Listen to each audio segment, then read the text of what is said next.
finally I get up. So the motion sensors they just started going crazy. And I looked at the camera and she's laying in bed. She's knocked out. So finally I stand up, and when I stand up to go check and peek my head around the corner, there's this dark figure sitting in the chair that my coworker had just brought into the house.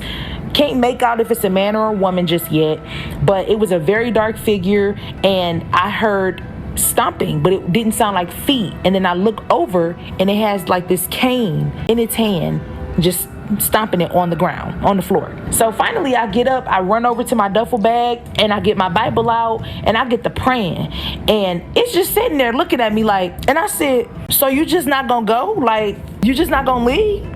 So then once I started to get aggravated and I started to really be really forceful with the words from the Bible, that's when it stood up and it walked into the bathroom, and then it walked back out. But when it walked back out the bathroom, it did this high jump in the air. Like, okay, what was that about? After it did that little high jump, that weird thing, it disappeared from in front of me, but I heard the motion sensor, so I walked over to the camera, and when I walked over to the camera, I see his face, yes, it was a he, in the camera, and he's pointing at my client. So of course I'm aggravated. I go back there and I flick the lights on. I didn't care if she was asleep. I was just worried because I know you ain't here for her. Not right now. Not right now.